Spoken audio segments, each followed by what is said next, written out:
How do you foster alignment with communication? I think it's teaching everybody to be proactive in using their voice. I think that's the biggest thing. A lot of times some people will have a really great idea and they just don't share it. And they're scared to share it. So you start creating the culture of there are no bad ideas.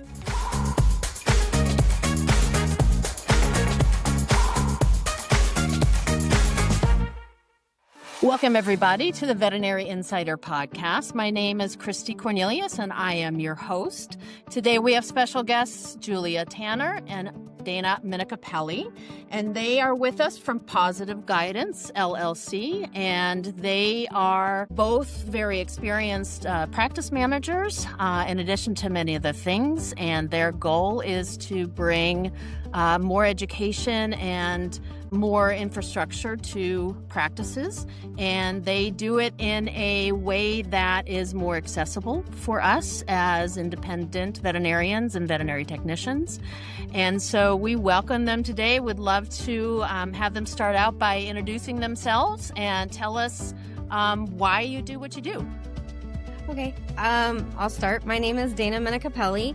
I founded Pawsitive Guidance several years ago as a desire to help out the independent veterinarian who may not have access to the resources that they need, especially as we move into a more challenging environment. And I just wanted to create something that gave back to the veterinary community. I feel like it's given me so much. It's given me a purpose. It's given me a wonderful career. And I just, want to make sure that I'm adding to it. And so that's what I was hoping for with founding it. Yeah, and I'm Julia Tanner. I came along for the journey with Pawsitive Guidance with Dana pretty early on. Really helped to found kind of what it means to be independent within this landscape that is always changing, that's always growing, and kind of help bring some of that autonomy back to not just the practice manager, not just the practice owner, but also the whole team in general. For me, it's all about that idea of empowerment within the clinic and giving that back and making sure that's in the same realm of everything that gave me peace and love within the veterinary industry, I can also give back. Thank you so much. I'm really curious, how did you two meet and how did you decide to start this whole venture? You can tell it if you want. Yeah, so I was running a program called Healthy Paws, and Dana was with Pet Vet. She was a regional. They bought our practice. And so she came in as part of the acquisition team as my new regional. And at first, of course, it was a little bit like, oh, what's that going to mean? I had worked VCA back when I was really young, but I hadn't worked a corporation since. And so I was nervous. The team was nervous. And she came in with such grace and handled it with such care that it really kind of opened my mind of maybe it's not so bad. And so we worked together for a few years in that capacity, and she saw something in me and she put in a lot of effort and a lot of, just helpful guidance. And I've kind of just been her number two. Awesome. Very good. That really speaks highly, to that transition aspect of things, when somebody like Dana can come in and, form that really close bond and that relationships that is really needed in order to form trust. And trust is sometimes the biggest barrier. And I've been in that situation. I've been in your situation. And so I really understand the need, for that trust to be formed pretty quickly. In order for us to, become aligned and, move forward with our ideas. And so I commend you for being able to do that, both of you. And then obviously you've done it so well that you're able to start something else that sounds even more helpful. And so congratulations on that. We're really, really happy to have you in the industry. Thank you. You're welcome. That's super kind. Thanks. So when did you know that something like this was needed? What was happening around you that said, hey, we need to figure out how to solve this? Yeah, so it started out as the idea of an interim practice manager. I was a regional, obviously, and, turnover within corporate medicine can be pretty awful. And it always fell on my shoulders to navigate the hospitals, to basically step in and not only perform as a regional, but act as an interim practice manager for these hospitals. And it made for a terrible experience for the hospitals. And so then I realized, okay, corporate has all these resources. what does the independent veterinarian do when their leadership steps away? It can be earth shattering. And so it's like, okay, that's a place where we could really help. And so that's where the idea came from. And then as we kind of started talking to people about it and, really forming out the idea, the feedback that we got was, oh my gosh, this has been so needed. Where has this been? This is amazing. Nobody else is doing this. And then it was, but can you help me with these other things? And what we quickly found out is there's a lot of people who are desperate for help, but the barrier to entry to get that help is so high that they kind of wind up stuck. And so then we realized that we could really, really do a lot of good by lowering that barrier of entry and making ourselves affordable and making ourselves accessible to these practices who just need some help. I agree. Julia, what do you think about that? Yeah, I think a lot of it came off of working in the startup space too, and viewing veterinary medicine a little bit more creatively, and a little bit more authentically of what needs to be done to help kind of combat some of this change that we have that we can't control. There's always going to be things that are outside of our scope there that we can't change, but what can we help with? And so when we go in, and if it is just an interim practice management to help them, someone's on vacation, someone's on maternity leave, they need help hiring, we're so helpful. Like, we want to be there for them. But if they need something a little bit bigger, their pricing doesn't seem to line up. They're having issues with finding the right candidates and recruiting. We can step in for that too. So it's a little bit more of like a pick and choose model versus this is exactly what you get when you hire someone in. Doesn't really matter if it's not exactly what you need. So we can be as creative as the practice needs us to be to just get them to where they need to go. So it really opens up the dialogue from being less static to more of a fluid conversation. Thank you. Julia, you mentioned a few of the challenges that we face. When we think about it at an industry level, if you were to pick, 2 or 3 top challenges, what do you think those are?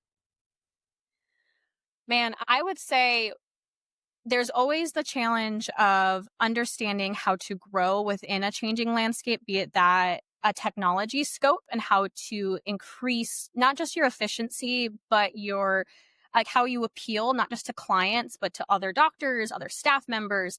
You have to stay both in the know and kind of a little bit forward facing and one step into the right direction, but still, what's a good medicine practice? What can we actually handle? What can we afford to learn right now? So that's a big thing. Technology is changing so fast. AI is coming into the market and changing a lot of workflows. So how do we adapt to that in a way that both makes us feel comfortable, but also safe and also, desirable as a practice to work at? So really hard, and I think a new thing to really manage, and not necessarily something everyone is equipped to do. No one learns exactly what the keywords are, how to research that. It's so new. And of course, I do think there is the elephant in the room of that post-COVID kind of plunge in visits and care and what can be accessible to not just, again, us and the staff, but what's accessible to the clients that you've routinely seen or new clients. What is the new way of younger generations coming in with pet ownership? What is that going to look like? Because that's always something you need to consider, as each generation has a little different of an idea of what that means to them and what pet ownership means to them. And navigating that as that diversifies kind of exponentially generation to generation is really important too. Yeah.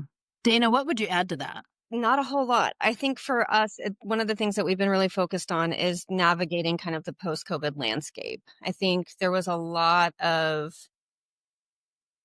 chaos during COVID. And I think fundamentally it changed our business forever. And so I think for us, making sure that there's a soft landing on the other side for these practices and that they're adapting. There was, I remember the time during COVID, you couldn't get an appointment for 3 weeks, and now people are struggling to get people through the door. And how are we adapting to that? Quickly, are they changing the mindset? How fast can we change and course correct? And so make sure that we're getting these new clients back in through the door, because there was a point when practices were saying, hey, no new clients right now. And now it's changed. And so we're making sure that we're kind of helping navigate those conversations and staying in front of it. And I think another big thing we've mentioned too is just burnout in general. I mean, that tends to be a hot keyword for a lot of people, but the way we approach it is a little bit different, because I think a lot of times burnout within the leadership space isn't talked about into the same scope. So detrimental that if your person up top is feeling all of that and they're carrying all the baggage for everyone else too and doing their job, who's there for them? We wrote a really great paper about it, did some feedback, took some data that we're about to publish too, just all about this idea of burnout within the leadership space of vet med to really help those practice managers and doctor owners understand that their voice has a power too. And it does matter if they're feeling that way, even if their staff is too, their burnout is just as valid. Yeah, absolutely. So, we could talk all day about, different challenges and different topics and things like that. For myself, if I put myself in the shoes of a practice owner that is coming out of the post pandemic craziness, and I am wanting to set myself up for the future, and I am so desperate to figure out how to make this transition. If I were to come to you guys and say, hey, I need help, this is what's going on, walk me through that process of going from A to Z where I need to be in however many years. How does that happen? Yeah. So I think one of the first things that we're going to do is assess where you're at now, right? Like that's going to be the very first thing that we're going to do. And that generally means that we're going to come to your practice. We're going to see your operational flows. Obviously, we're going to deep dive into your financials with you just to understand where things are at now. How, what does the labor look like? What does the inventory ordering look like? How can we help you with the things that you have going on right now to set you up for success? And then it's really honest conversations about where do you want to go, and what is the 5-year, 10-year plan? Is it you want an associate to eventually buy in? Because that's generally where we're headed towards now. Okay, great. So do we have that associate? If we don't, then let's find that associate because that can take a while. And then let's make sure that that's an associate that's going to be a good partner and somebody that you're going to want to give your legacy over to, because that's essentially, this has been their baby for forever and they're going to essentially need to hand that baby off to somebody.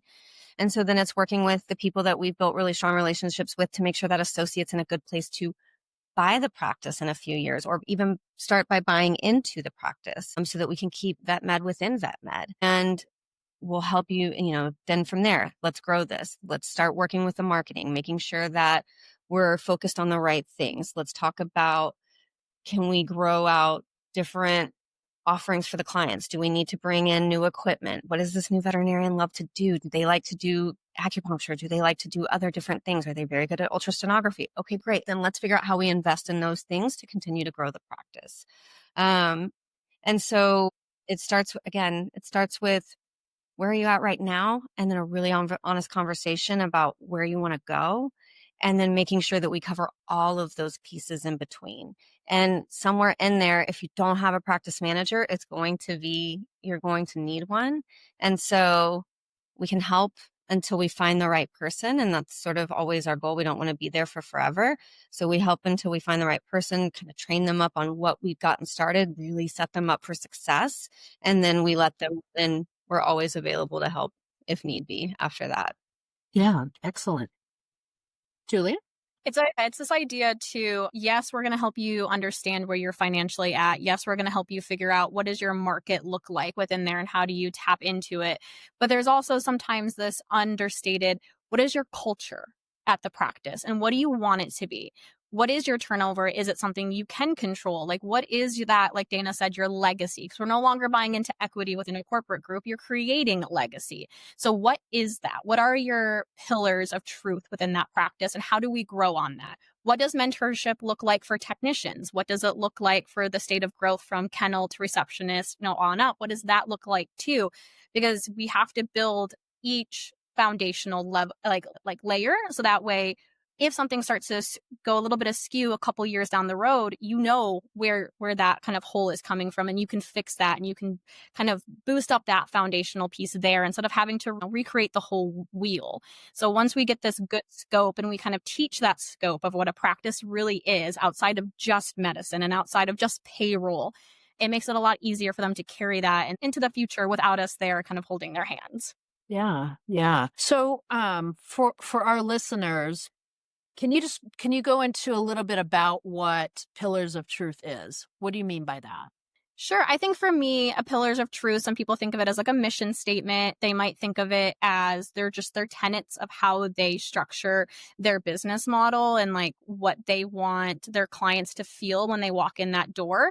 But that needs to really be transparent between how you treat your clients is also how you should treat your staff. And like that's also how they should feel about themselves too. So these pillars of this is how I behave within this institution, within my legacy, and it has to go to every direction. Like you can't just say, I'm going to be an amazing caregiver to the client, but not be super amazing to your staff. Like you have to see it as every aspect. That is your truth. That is what you're aiming to kind of work towards.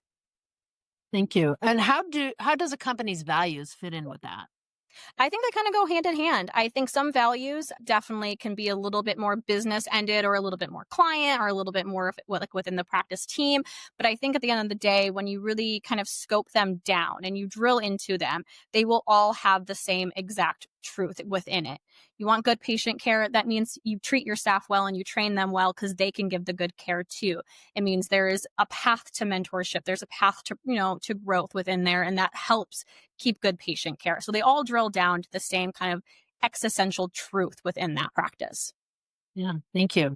So you mentioned that the first thing that needs to be done is an assessment. What kind of inefficiencies do you find that are common in practices that need attention? We see a lot of common ones in terms of just inefficiencies around scheduling, patient workflows. There's a lot of opportunities generally to kind of work through some of the workflows. And honestly, it winds up making it better for the client and the patient too. And once we kind of work through those things, especially, thinking through like the patients, we're always excited to be there. So if we're super efficient and we can kind of work through making sure that they get good care, but that we're, that the team is moving as a unit. So we see a lot of that. The other pieces that we see is just generally poor communication between the front and the back. And so we can kind of work on kind of getting them to speak the same language and kind of understand what part each has to play and how important each part is to the whole client experience and to the care of the patient, then we generally start to see a lot more success.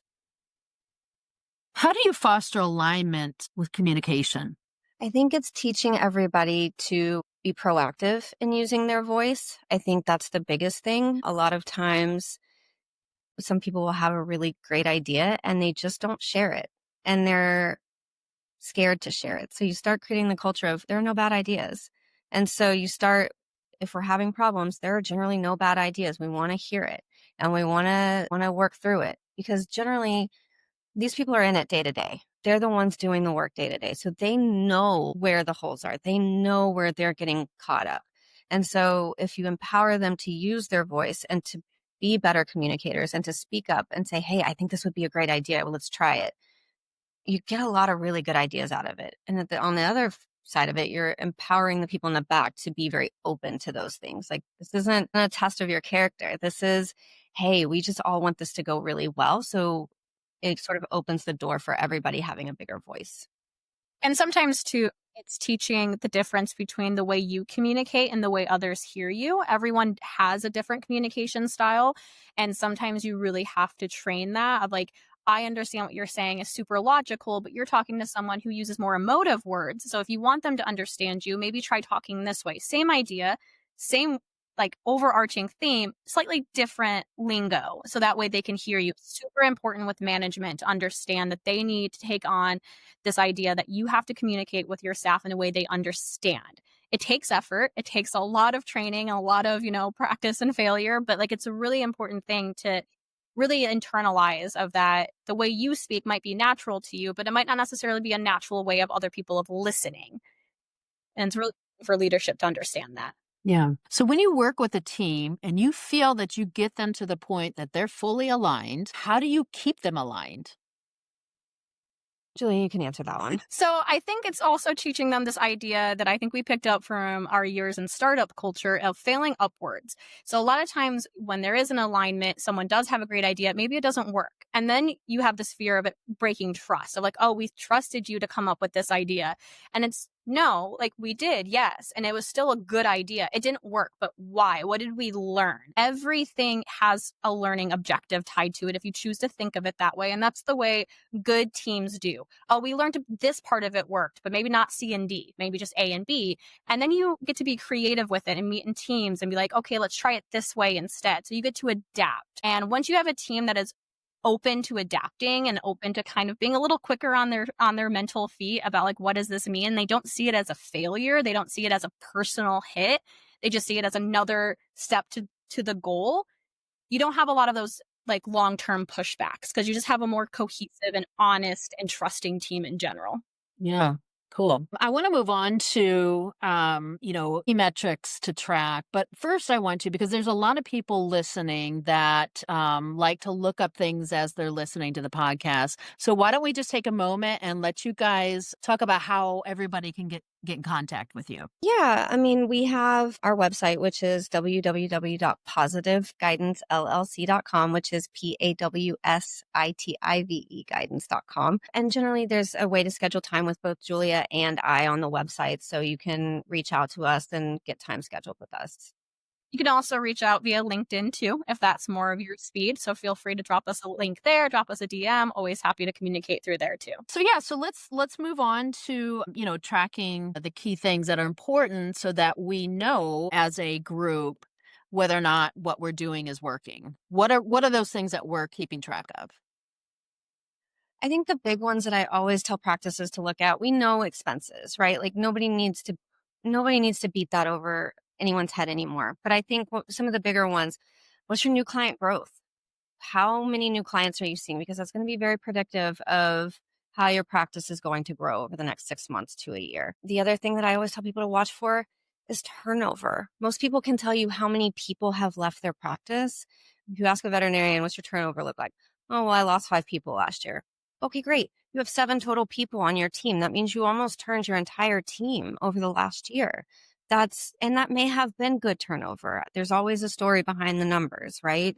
However, that looks to what is your fit, then that has repercussions, right? You have issues with training. There's a cost there. You have downtime where the team isn't as efficient or they're relearning each other because it takes time for that team to build the cohesiveness. So I tell people, look at your new client growth. Let's look at your turnover. And honestly, if we can, kind of get an engagement score. And I kind of use the air quotes around that. But let's get a pulse on your team.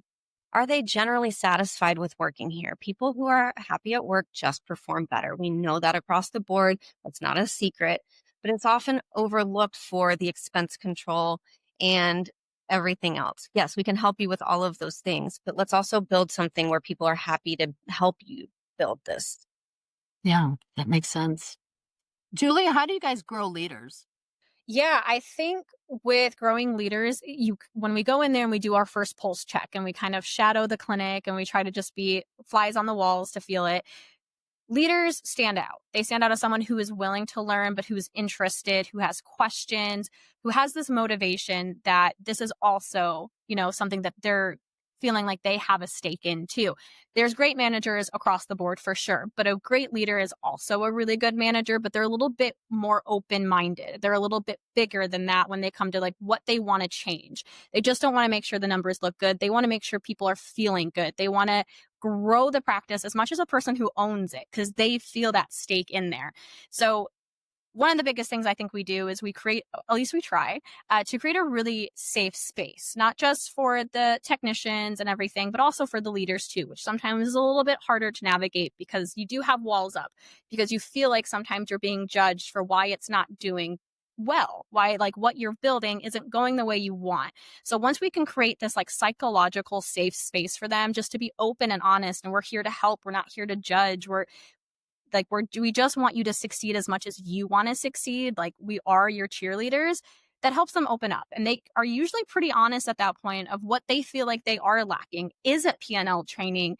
Is it understanding what a good inventory looks like? Is it how do you grow your own team? Like, what do they feel like hasn't been invested in them? Because maybe they just haven't had the resources. With independent practices, a lot of times it is just a resource allocation and they don't know where to look for it. They don't know who to ask. So they're trying to flounder and figure it out themselves. And not everyone can do that. Like, that's impossible. So we get to sit down and really hear them out and say, based on what we see and based on what you feel, here's where it meets. And here's how we can help you grow. Is it providing them with, case studies? Is it helping them understand the metrics that we're looking at? Is it teaching them some marketing, how-tos? Is it sitting down with the whole staff and doing things kind of more staff morale or engagement or training oriented? So it really just kind of depends on what that leader both feels like they need internally and what we're seeing based on what we experience. Dana, do you have anything to add to that? No, I think the biggest thing for me personally with all of this, with the leadership training, is I started out cleaning kennels back in the early 2000s at the Humane Society. And throughout my career, every step that I've taken, it's been because somebody gave me a chance to learn and do better. And I think the only way I pay that back to the universe is by allowing somebody else to benefit off of all of the chances that I've given and basically to pay it forward. So that's where our desire to do better and offer this development programs while we're there is to make sure that we're paying forward all of the opportunities that we've been given along the way. Yeah, that's a really good point. One of the things that I remember, going through leadership training, I think the first step is to get over yourself. Do you guys agree or disagree with that, and why? No, totally. 100% agree. I am self-deprecating to my core as a human being. I think there is a healthy ego that you can have without it being an ego that is a problem to have. Yeah, absolutely. For sure. Cool. Well, so when we think about this whole process, where do you guys start first? Do you guys start with processes? Do you start with the people, or do you start with the mindset? Mindset for me. I want to know where you're at.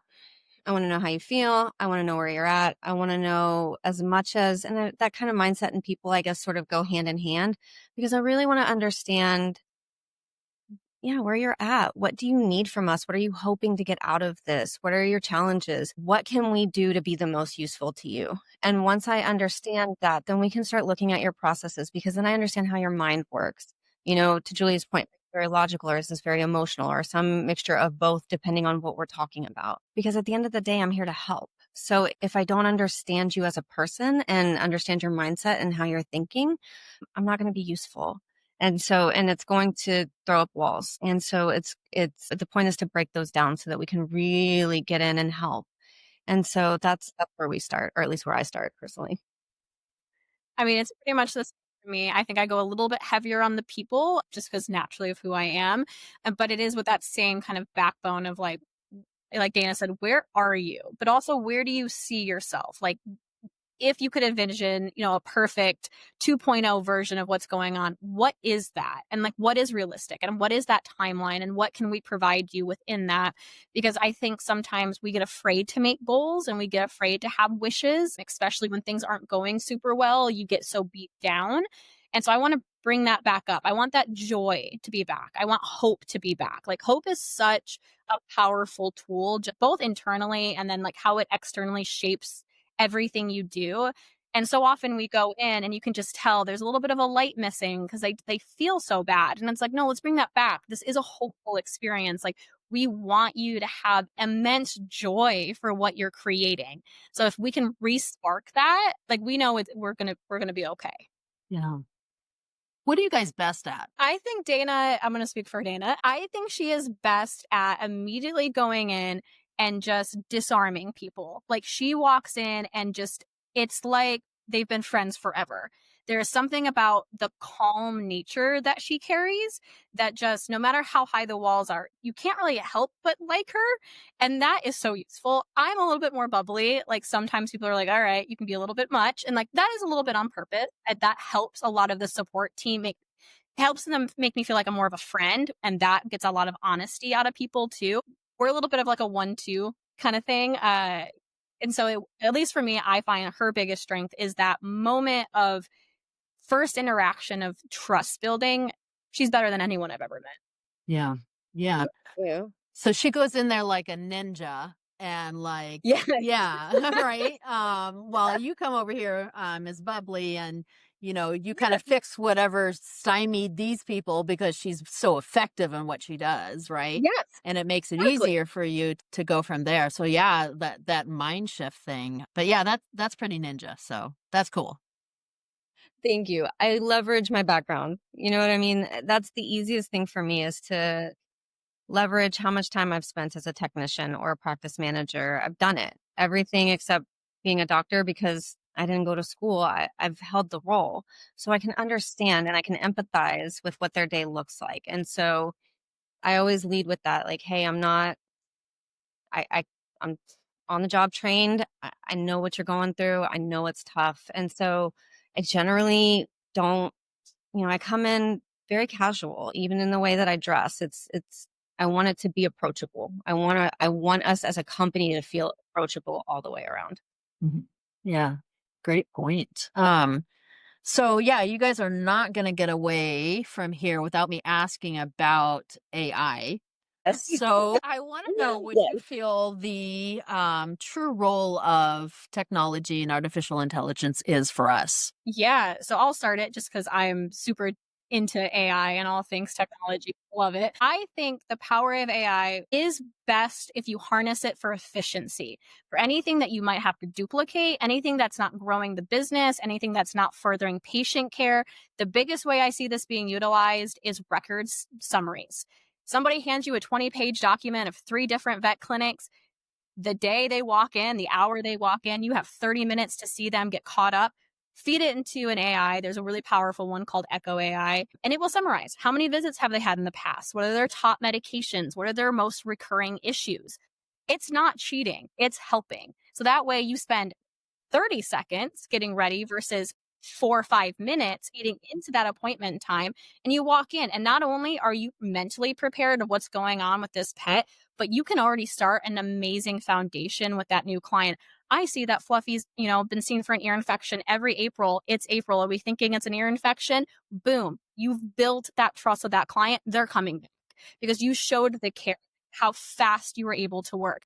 It does not take away from patient care. It does not act for you.